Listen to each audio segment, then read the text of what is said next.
another episode of the Square and Compass podcast. Uh, I met today's guest in July. When was the Staycation Expo? I think, yeah, June or July. So it's some time ago in the Yeah.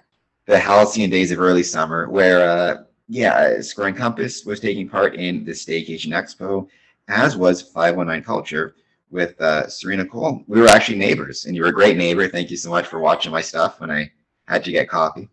Oh, likewise. It was we had I think it was Zone 4. We were the best. And we all band together, and I think we really actually learned a lot about each other's businesses and what our intentions are and hobbies even. I mean, I learned that you like horror movies and I don't like horror movies.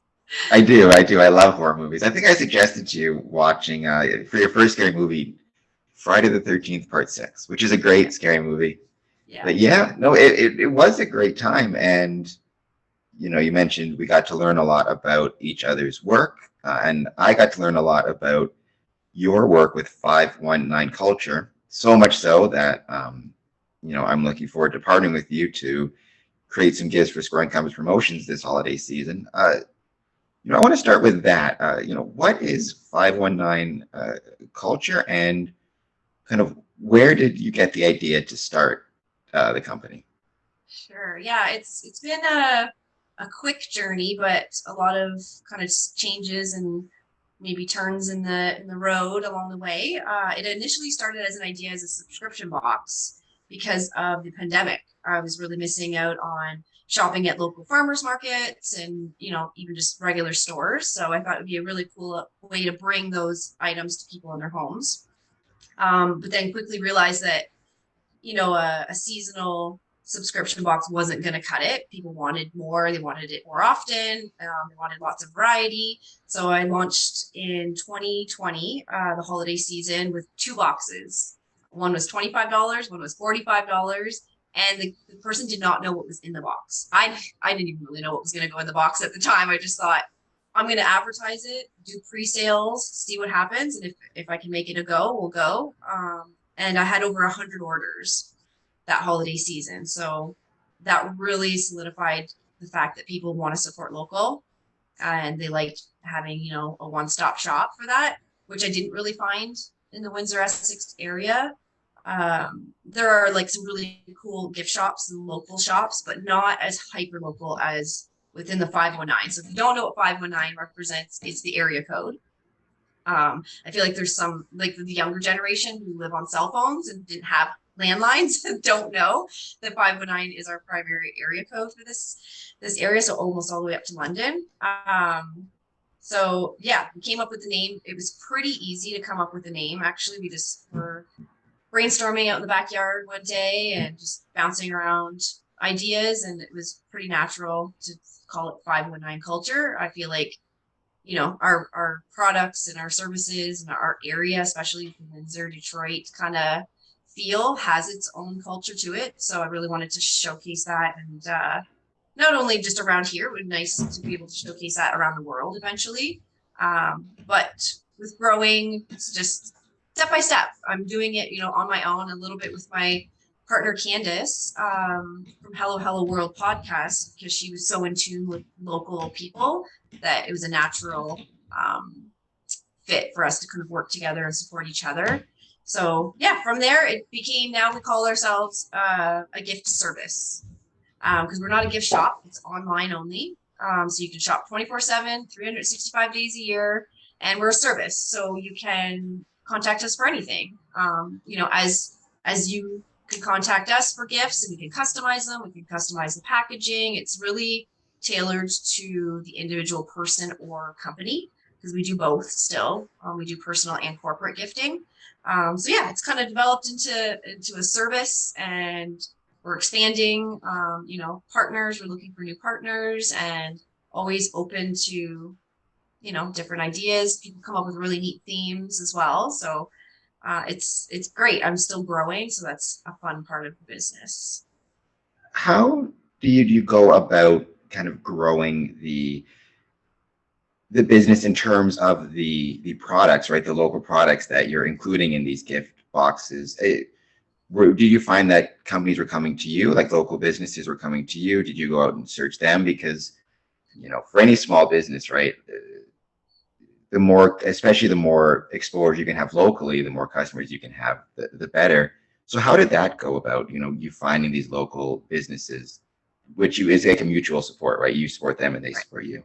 Yeah, it is. At first, I really started with friends and family that I knew who had businesses or products that they were trying to either start or had for a long time. And then I envisioned what a general gift would be because I wanted it to be gender neutral. I wanted it to be good enough to give to a teacher or to your sister, really. So I was looking for products like that were pretty um, like that would go over well with anybody, really. So I reached out to a few who I knew of, like Walkerville Candles and I Love Coffee. And really, I was brave and said, I have this great idea and I'm asking for 20 products. I asked each business, I had about 20 businesses on board. I asked each of them to give me 20 of their products so that I could create 20 gifts basically and do the giveaways. So I just started doing giveaways, tons of contests. This is how you're going to win the box. This is what's in the box. And it was really wild because it was a ton of cross promotion.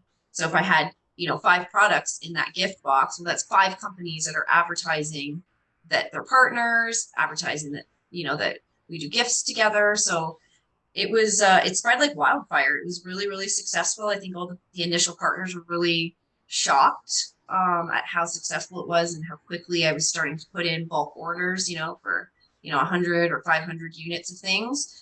And then from there, I think like you were mentioning before we started recording is you know, the wham factor is like word of mouth is awesome. People love to brag about great things and that are going on and great people. And I think that because I'm dealing with local, people know the business owners, so they know these people. Like I know, Rick from Walkerville Candles, or I know Leslie from Own Your Choice Healing, and then they feel connected and then they want to support you. So that was a really great way to start off the business is just within a kind of like a tight knit family friends community. And then from there expanded.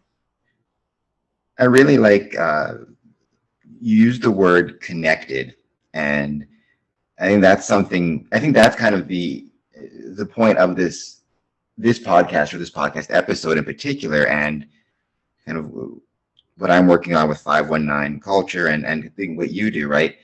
It's the value of gifts as a way to connect people to one another, Right. whether that be and this is just a suggestion. I know every Masonic lodge and every Masonic organization has different budgets and different needs, and every worshipful master and has different budgets and things like that. But Right. I think one area where Freemasonry and other organizations too is kind of dropping the ball is, whether it's the holiday season or it could be any time really, using gifts as a way to connect people to one another and connect organizations and membership of Yeah. organizations, and we talked a little bit about that offline, just as somebody who owns a business whose purpose is to create gifts that are given either individually or in groups.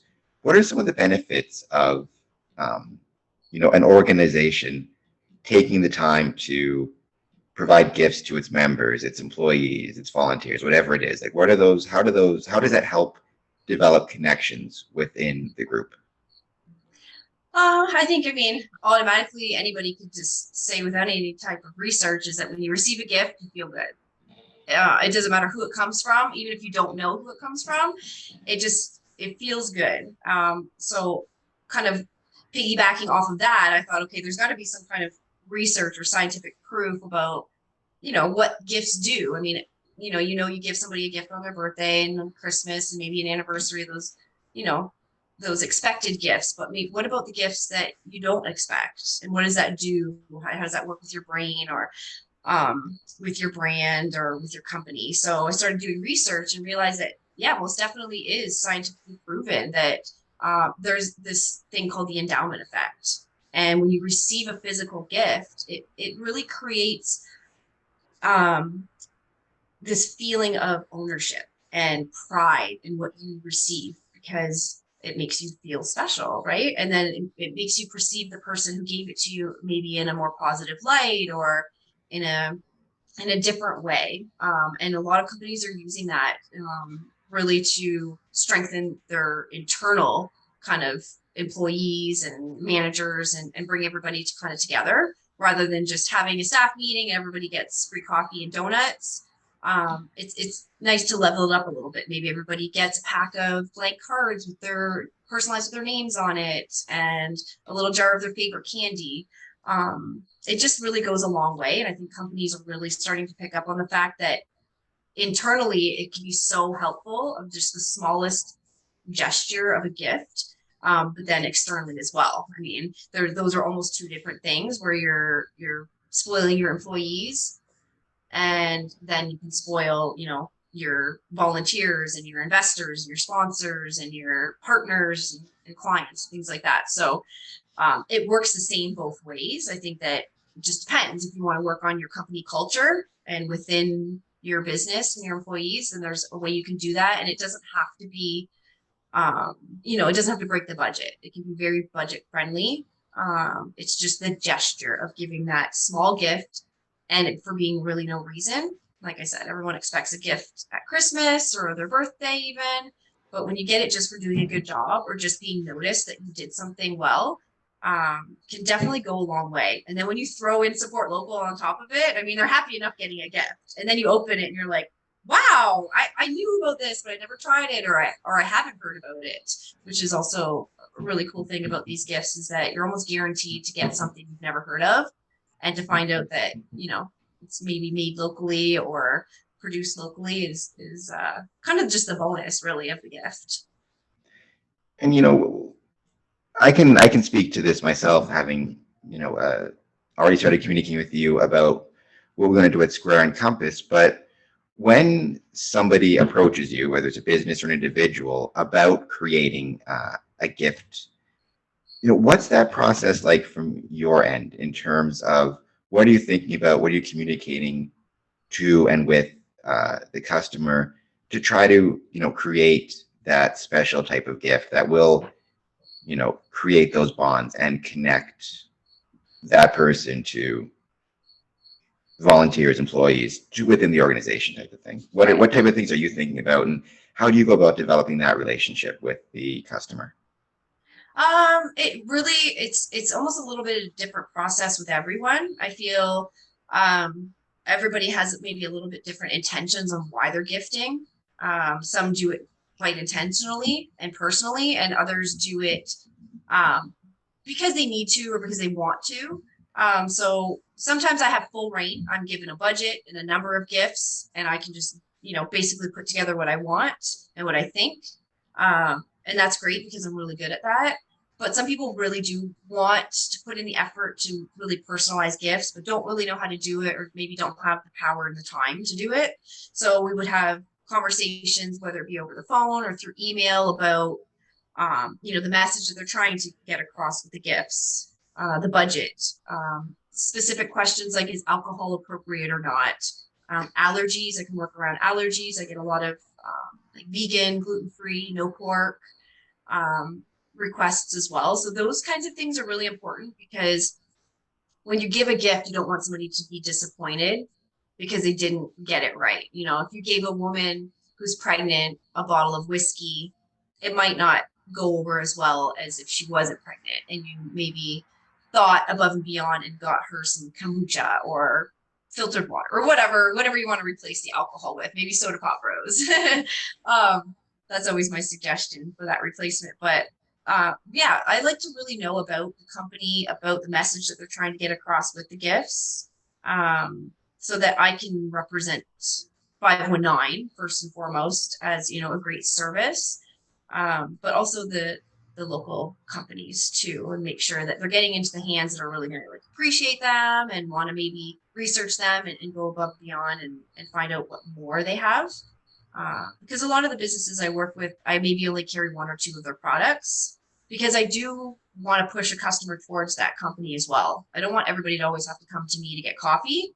You can go to My Grind and try out their other flavors, which they just came out with pumpkin spice, I guess. So, which I don't care. I only have the apple pie. So it's kind of it's cool that way to know exactly what you want. And if you don't know what you want, then I can help with that. I don't mind giving ideas as well. I can often send photos of different kind of collaborations I've put together in the past, or at the very least, I say go check out the website. I mean, I have really great gifts that I put together there. You can look at them and say, okay, I really like this, but I'd like to add something extra to it. And that gives me kind of a starting point, especially if the person has no clue, how to gift. That's where the website comes in handy. And I will throw a link to the website down in the description. Check it out. Check them out. We'll throw another plug for the website in at the end of the podcast as well, because everybody should go check it out for sure. I want to go back before I talk more about the actual process. One thing that really stands out to me is when 519 started, which was in 2020, which was a very interesting time for all of us. Knock on wood. Yeah.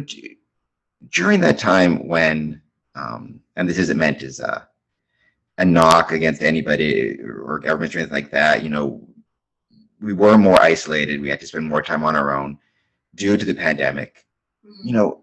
Do you think that reminded people of the value of connections and connecting with other people, and maybe did that assist you, do you think, with the start of the business, and the people were looking for ways to connect, and the normal ways weren't an option at the time due to safety, so they had to find a new way to connect with each other through, for example, gifts and gift subscription services? Yes. Well, yeah, 100%. I don't think this business wouldn't have started the way that it did and gained success as fast as it did if it wasn't for the pandemic. So, initially, I mean, the pandemic gave me time to sit and think about what I was going to do, because at the time I had owned a cleaning business. And of course, we weren't, cleaning, and really gave us time to, rethink. Okay, is this something we want to do moving forward? What's the world going to look like? How long are we going to be off? Can we continue to run a cleaning business like we were? Um, so yeah, the pandemic definitely gave me time to think. And then you're right, like the connections that people had were just cut off so quickly. Initially, like right off the top of my head, when you said that, I thought about the teachers and students, because I know that happened right at March break. Um, and I had a lot of people at the end of the school year knowing that the teachers were going to be in the classrooms emptying out things. And I would offer to deliver gifts straight to the school so that you knew the teacher would get it. And that went over extremely well, because parents wanted to show these teachers how much they appreciated them now more than ever. Um, and then, yeah, I think the ease of shopping online, I mean, you didn't have to go out, and other people didn't want to go out. So having an e-commerce business available, for things that they probably already wanted to get anyways. A lot of people were already shopping the markets and were already supporting local. So this was a natural step to just, go online and support local. Um, but yeah, I think that's one good thing that came out of the pandemic, is that people realized that, the supply chain and all of that, like it affects everybody, but it seemed to have not affected these really small businesses, because they were already sourcing things locally. They were already, they didn't expect things to come, on a shipping container all the time. They were already sourcing within Canada or the US. So that wasn't a huge issue. I was still able to get, 500 bags of coffee, no problem. I was still able to get, 1,000 candles. Like people were still able to kind of produce their products and things like that. So that was another good thing, that I didn't have supply chain issues. It wasn't like I was advertising these luxe gifts that I was sourcing from all over the world and then couldn't get anymore. So it was really, really really cool feeling, knowing that, like, hey, I can just like stay within my little bubble and I have all these amazing things. Now I have over 100 partners in all different kinds of categories, food and home decor and, holistic and things like that. Like it's just almost endless. So I think that being a smaller community as well helped, because somebody, heard that I was helping out a friend in their business and supporting them. So then they wanted to buy a gift off of me because they could get their friend's product in that gift. So it has that, I don't even know what the word is. It just has that like homegrown kind of feeling to it that people I think were kind of missing and maybe forgot about because we all know like the internet world, like everything's at our fingertips. We can order anything from anywhere in the world and get it to our doorstep. And then you couldn't in the pandemic. So it was neat to know that yeah, you could order stuff from right in this area, even just down the street. People would be shocked, like, oh my gosh, you're in Essex, and I can just order something, you can deliver it to my door. Like this is amazing. Or I haven't seen my friend in 2 years, and it's her 60th birthday, and I'd love to have a gift delivered to her. So, yeah, I think that the local just really, really kicked everything off and helped. Um, And one of the, going back to the actual process of creating the boxes, creating the gifts, one of the major selling features for me when I decided with Square and Compass to contact 519 Culture, it wasn't even so much what's in the boxes, though they're all great products and it's great to support local. It was the fact that you can also do like personal touches, like the customized labels and the customized boxes. And I taught you about, doing QR codes with video messages. I really think that that's, to me, that was, to be honest, the main selling feature, because I love the idea of, it kind of takes half the work out. Like everybody can get the same gift or the same items, but it still has that personal touch with the personal labels and the personalized component that way. I just thought that, I think that's just a terrific aspect of 519 Culture and a great way to make the gifts even more personal and special. How often are you finding, like, how do you go about personalizing the gifts, the labels? Do you find you have a lot of people, especially for organizations, personalized labels with volunteers or officers' names on them? Like, what's the process there? yeah, I always encourage to make them even a little bit different with the variety of like packaging or maybe the bow on top or the ribbon color, switching it up and doing it different. I've had in the past when I was, really small and I had very limited, variety of packaging and things like that, you're right on point with even just personalizing it with their name. Even though all the boxes look the same on the outside, having a handwritten tag with their name on it, I just makes all the difference. I think that, when you're walking into a room, maybe a company, per se, I work with one, the town of Amherstburg, walking into a room and having 150 of all the same gifts probably doesn't give the same effect as having one specially made for you. So I always encourage at least a personalized name tag, if not a handwritten card from the boss. I mean, I've handwritten cards for people as well, which go over just as well. I mean, I think the effort is there. If you can't do it in person, I can handwrite it for you. But yeah, as far as even labeling the boxes, that's a little less common, only because unless you're like, if you're branding the box and you're representing your company per se, like Square and Compass, if we did Square and Compass gifts, that would be, what they would see first and foremost, rather than if it was, maybe just their name on the outside of the box and the Square and Compass on the inside. Then they can say, oh, okay, this has to, this goes hand in hand. It's not just a gift that he just bought from a company. He put thought into it because it has his logo on it. So I really think it depends on who you're gifting. I really think it depends on the age and the gender of the person. I think that my kids have given their friends who are teenagers 519 gifts, and it doesn't probably go over as well as it does with an adult who might appreciate that local effect and like the extra steps that it takes to get those products and put them all together. So I don't know, maybe it's because I haven't been around long enough to have the biggest scope of all the types of customers, but everybody really seems to be a little bit different on how they want to gift, what they want to gift, and how they want to represent it. And that's why it became a service that rather than like an online gift shop.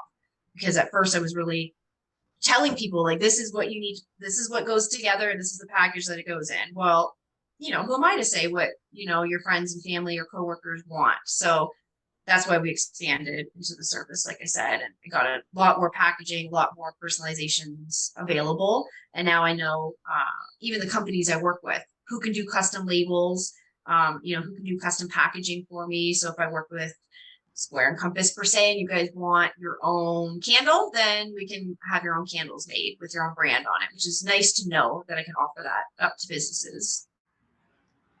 And just so for the record, if we do go with handwritten notes or labels, it will definitely be you doing that because my handwriting is terrible and no one would know where any gifts are supposed to go. They'd all get Okay. mixed up. My handwriting is horrendous. So That happens often. And you know what? I have my favorite pen that I have to hand write with because I feel if I don't write with this special pen, it looks horrible as well. So it's funny. I've had to rewrite cards over and over again because I make mistakes or I overthink it too much what I'm gonna write, even though it's right in front of me on the screen, from the gifter.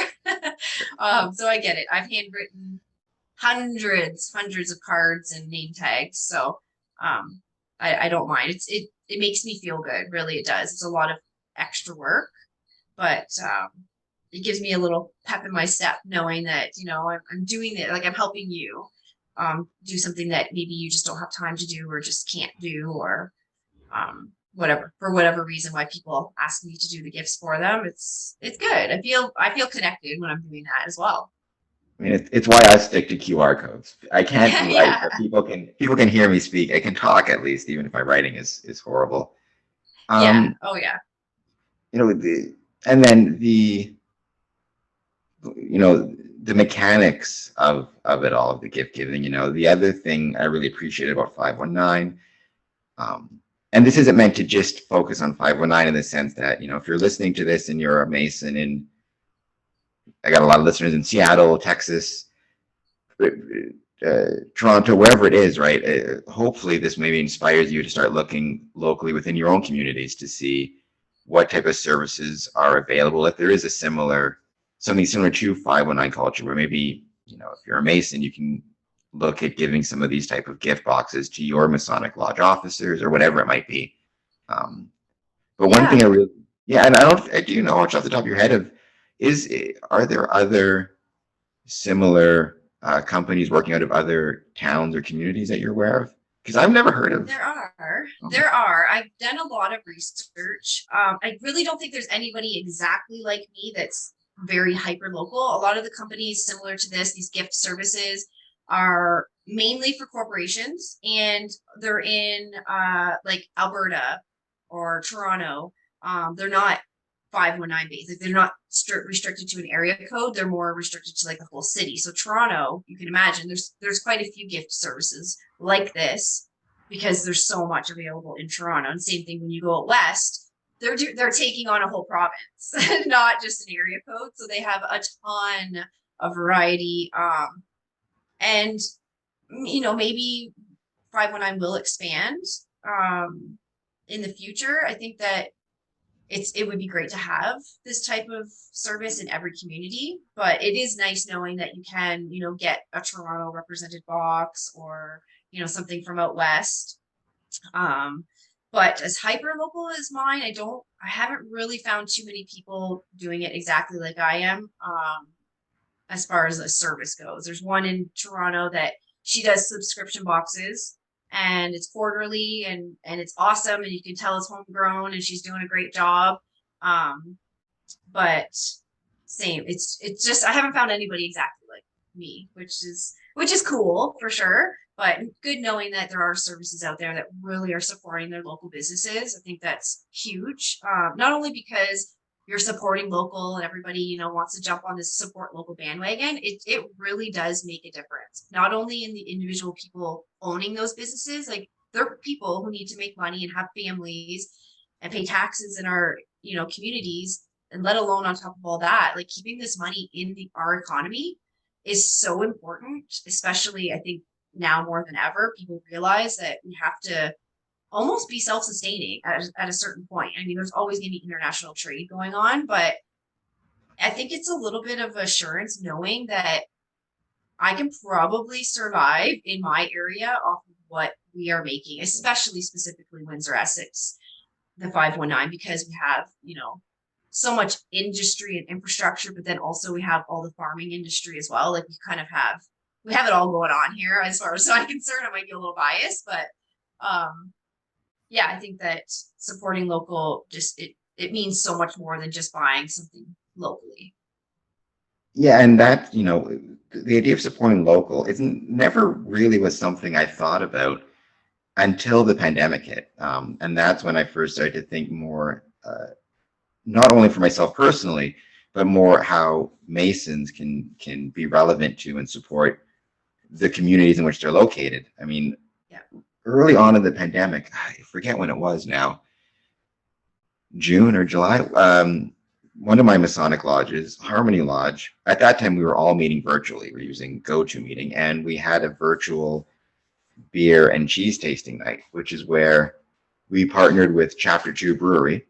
And, they created basically boxes containing uh, like 3 beers and cheese and meats. And then those were delivered to our membership. And then at the virtual meeting, Chapter 2, you know, uh, took us all on the tasting and what each beer was, and that was just one of those things where, the idea came to me because I thought, I assumed Chapter 2 was struggling. I assumed all of the local restaurants and businesses were struggling. And it's how can you find a way as a Masonic lodge to do something fun for your membership and connect the membership with each other, but also support a local business during, at the time everything was shut down.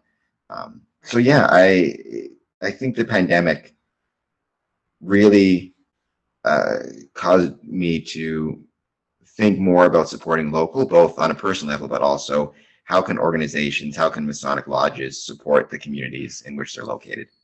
Yeah.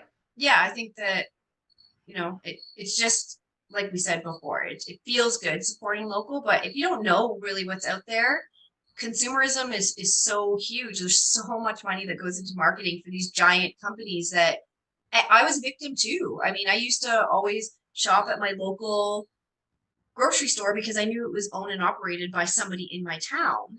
But then I don't know when, but this switch just happened where it was like Walmart was my go-to because it was convenient and it had everything. I didn't have to go to 3 stores. But then you're right, the pandemic hit and I thought, like, really, who am I giving my money to? People do work at Walmart and pay taxes in our community, and that's technically you're still supporting local people, but it's more, the people who are making the difference in the communities and been working so hard at running these businesses and how hard it is being an entrepreneur. It just really made me rethink that, yeah, we should be thinking a little bit more locally rather than globally at this point.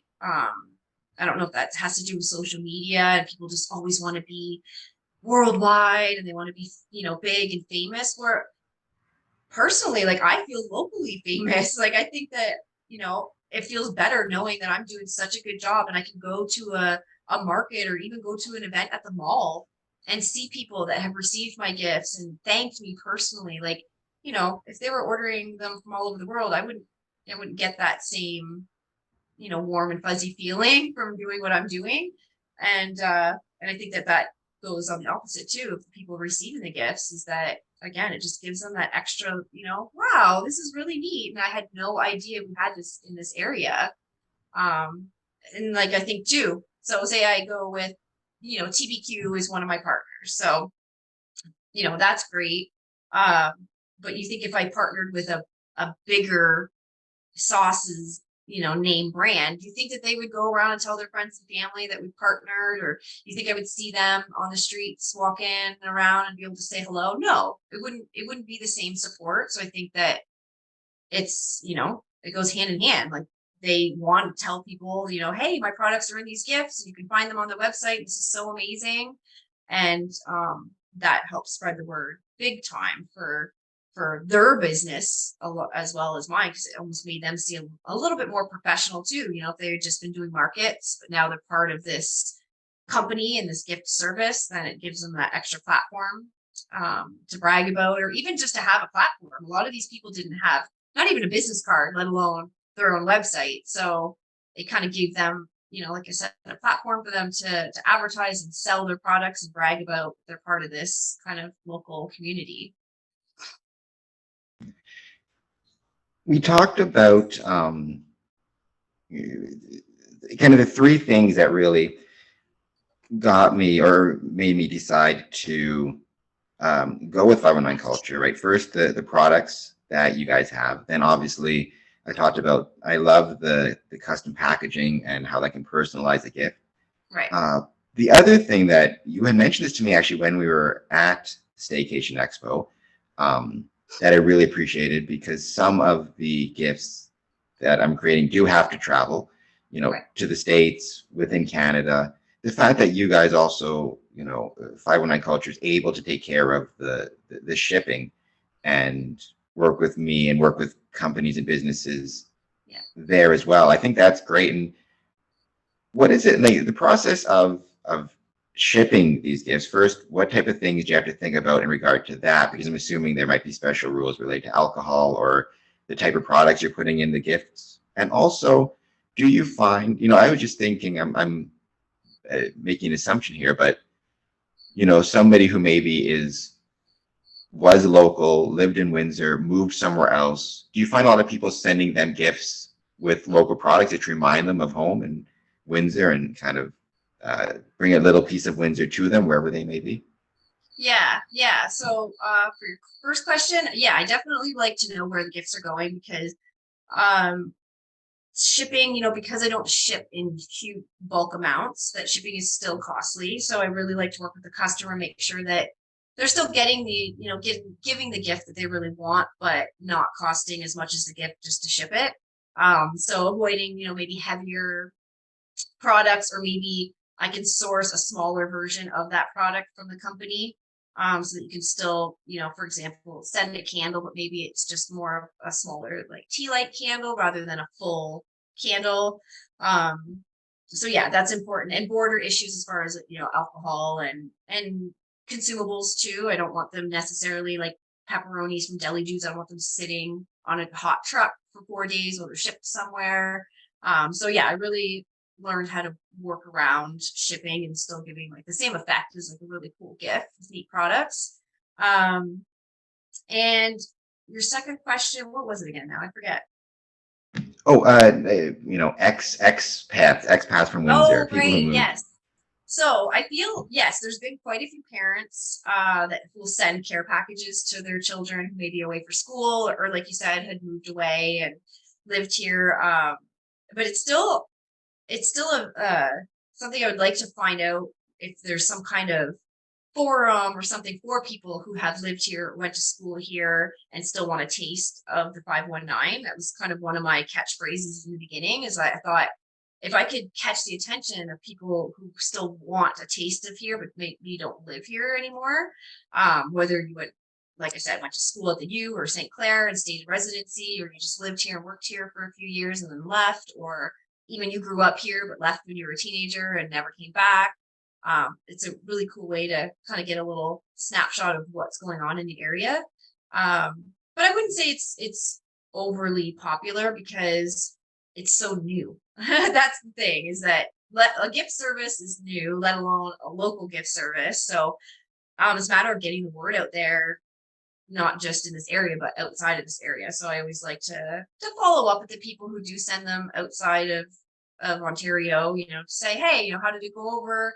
Maybe give them a little discount to extend to the person who received the gift so that they might want to even just shop some products on the website. So it's something that I would love to have as like a big part of the business, is sharing the 519 with the rest of the world. But like I said in the beginning, it's a slow process. I'm just trying to really do everything good and build a solid foundation so that I can, expand and try different kind of little projects that I have in mind. But just ultimately trying to connect with people in this area who really appreciate gifts and local support, and learn from them, because I have learned a lot from every customer I've dealt with, because everybody, like I said, is just a little bit different, has a little bit different expectations, or um so yeah, learning off my customers has been huge for sure, and it's one of them that I do know there is a need to ship them out to people who have been here. It's just a way of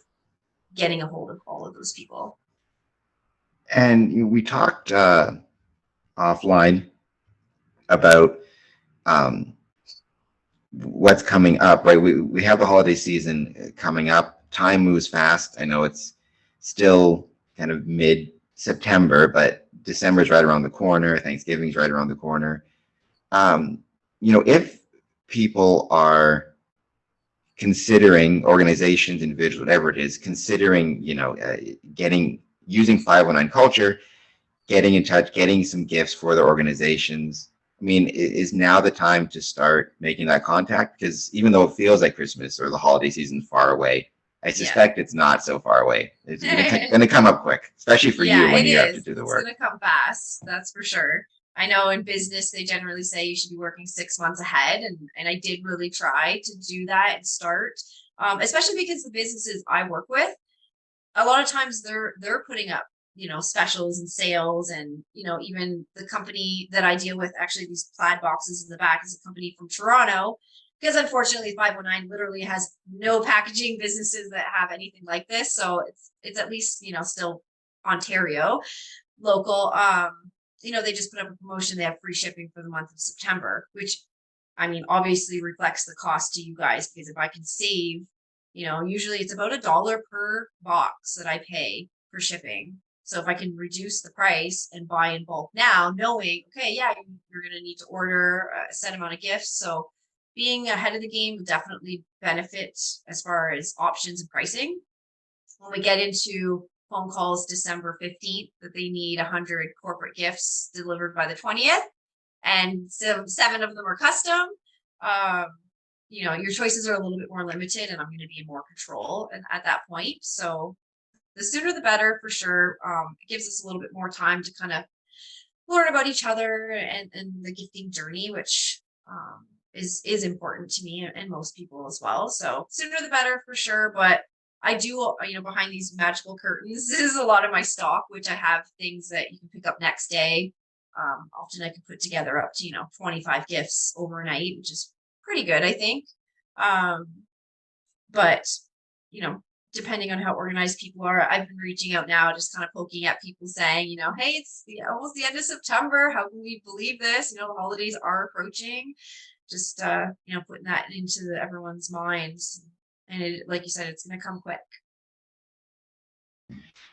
And just before we, once again, make the plugs for the website and how to contact you, for anybody watching this, if they are considering putting together some type of gift packages for their organization, for their friends, for whomever it may be, for their Masonic lodge, as the professional here, what would you suggest are the most important things that they think about when they are putting together these gifts, especially if maybe they're not in a location that has a company like 519 Culture, if they're, or even if it's their first time doing it, because a lot of, like I said to you offline, and I think it's a shame, a lot of Masonic lodges, I think, don't take the time, or Masonic groups, Scottish Rite, whatever it is, don't take the time to think about when the holiday seasons come up, putting together some type of gift packages or packaging for their membership, their officers, whatever it may be. What are some of the things they should be thinking about, as we said, September as a whole, as December as a holiday season gets closer and closer. I would say things they need to consider. I mean, most foremost is budget. I mean, most things do come down to, it's a budget. Especially if it's a business, it's coming from somewhere, right? Not out of someone's pocket. But besides budget, to really think about your employees, what brings them together, what is a common ground. Like you said, you guys did a beer and cheese tasting thing, like that makes total sense. That would be perfect for your type of demographic. So reflecting, like having them reflect on the type of people that they have working for them, or the type of message they want to send to them. Like, do they want to send them a gift that's going to help them relax over the holidays and give them time to have downtime? Or do they want to give a gift that perhaps gets them out of their house and has some sort of entertainment value to it, whether it be going to the Windsor International Film Festival or to the Windsor Symphony Orchestra? Like, we can always include experiences in the gifts as well, rather than just all, consumables or physical products. So I think it's important to really think about the message that you want to give giving the gift.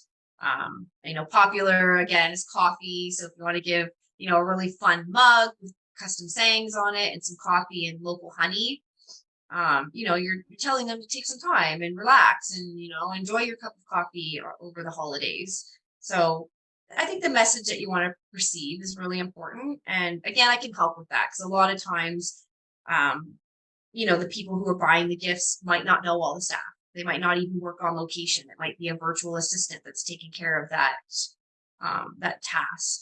So again, it can be self-reflective for them or something that I really say, okay, I've done this type of business, corporate, gift in the past. This is what's went over really well. And I'd like to give options, 2, 3 options, here's 3 different kinds of gifts that have went over really well with a general kind of people, like all different types of walks of life. This is what people really seem to like. Um, and again, I can go right to custom if they want to build the gift right from the ground up. And they know some people know exactly who they want to support because they've already dealt with those businesses in the past. And as far as the lodges or anybody outside of the 519 area who wants to support local, I would say, yeah, look for a gift service and look at ask them where they get their products from or if they're local. And all else fails, there's markets everywhere. Any town you go to, there's a festival or a fair or a market. And those people, you would probably make their entire year if you bought bulk off of them. You went up to, a local baker and said, hey, I want to get, 12 dozen cookies from you. That would just make their day. It would probably make their week, their year. You know what I mean? So, even if you can't find them online, like you said, at a fair or a festival, you take that time to really go down it and find them out. The people receiving those gifts will know that too. They're going to know that you didn't just go to a big box store and buy something in bulk and give it to them. So yeah, if you can't find a local gift service, then hit up your local markets, your fairs, all of those things. People are doing such amazing things and really putting like their blood, sweat, and tears into their products, which is great. To see even like TBQ sauce, even though they're very well known, they sell TBQ sauce in Dubai, they sell it at Costco, they're everywhere, but they're homegrown from Windsor, and the family still runs the sauce and spice part of that company. So it's really cool to find products like that are homegrown, but also you can get them all over the world. And in terms of Windsor and 519 culture, where can people find you? Where can learn more about 519 culture, the type of gifts that you guys provide, the work that you do? What's the contact info, all that jazz? You can throw it out here, but I'll also make sure to include it in the description to this video and all the links. And everybody watching, check them out because holiday season's coming up soon, but even not for holiday season, like you mentioned before, anytime. Yeah. You don't always need to gift at specific times of the year. Sometimes I'm even sure maybe it's even more special some ways getting a gift when it's not kind of the expected time of year. So where do people find you and how do they get in touch? So the easiest way to find me is at 519culture.ca. That's the website. Really, you can read about me and, where I came from, what the journey's been, what I'm up to. And from there, if you're on social media, Instagram and Facebook, I'm pretty active on there as far as showing off what we have, we're doing. I do live videos often because I like to just show face. I'm a real person with real struggles and trying to make, a real business work. And I think that just kind of shows people that I'm not, a company with a door that you have to go through. I'm a person. I'm here. My phone number is also available on the website to contact me. Emails 519culture@gmail.com. So I have people contact me all different types of ways. I have little grannies call me on the phone because they don't have internet, don't know how to use a website, and I just walk them through the steps and go over the phone with them. But I've had great success with people contacting me via email and never actually meeting them in person. Like Caesar's Windsor.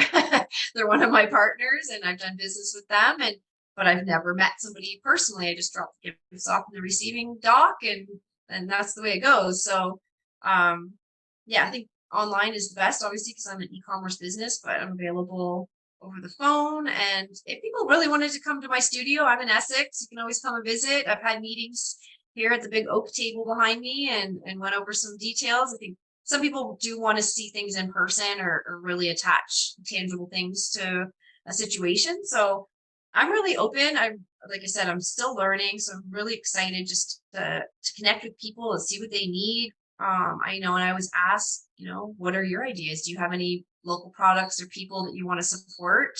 And then go from there. So pretty easy to contact me, especially when you have a website. Absolutely, and that's down in the description.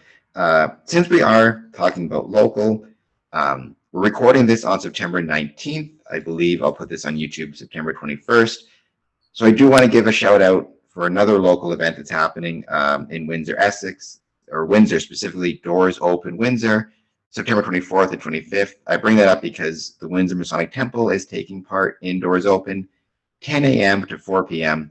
If you get the chance and you're in Windsor, Essex, Detroit, and you want to come and visit, we'd love to see you check out our beautiful temple. And with that plug, thank you so much, Serena, first for being a great neighbor way back in Staycation, and for being on the podcast, and for working with me and Squaring Compass for this holiday season and creating, uh, our gifts and the personal touches and all of that we talked about. I think it's a great. I think it's just wonderful to see this type of business supporting local and working with different groups within the city. So thank you so much, and thank you for being on the podcast. Thank you for having me. And again, yes, you were by far the best neighbor I could have ever asked for. I was sad when you left on the Sunday, but yeah, we pushed through, and I think that everything happens for a reason. As cliche as that sounds, I think there's a reason why we met, and I learned about the Masonic Temple, and I known a little bit about it, but I'm so excited to even learn more, and I'd love to come on one of those tours with the open doors for sure. And thank you for supporting local and having interest in that. I think that, people that are listening that might be my partners or have done business with me or thought about it are, going to be even more excited knowing, and hearing that you're excited as well. That makes people excited. I mean, my assumption is, the reason that we were neighbors is so I could convince you to give horror movies a chance, because that's the best genre. You really. I'll lend you Friday the 13th Part 6. Anybody out there who Okay. doesn't like scary movies, that's a great scary movie with which to start. It's a wonderful movie, and not I too will take your scary. advice because you seemed like a scary movie connoisseur. And I think that, watching Chucky when I was younger just ruined scary movies for me. I mean, I never looked at a doll the same way. So Well, that'll do it. That'll do it. In yeah, fairness, that's a pretty scary movie, especially when you're a kid. I think my yeah. first scary movie was Nightmare on Elm Street Part 3, and then ever since then, so you can blame my Yeah, I friend. think We watched it at a you get sleepover. you get hooked to the adrenaline of it, right? And for me, I'm a scaredy cat. Like I slept with my light on until I was 13, so I don't like being scared. So I don't see a reason to watch it. But now that I'm a little bit older and more mature, I don't sleep with the light on anymore. Might be time to dive into those kind of scary movies and try it again. Well, everybody watching, leave a comment. What's your favorite scary movie? We'll we'll, Yeah. we'll do a poll. Which ones should Serena watch first? We'll do a poll or Okay, something. that's perfect. That'll help me. That'll help There me you for go. sure. All right. Thank you so much. Cool. Thanks. Bye, Cam.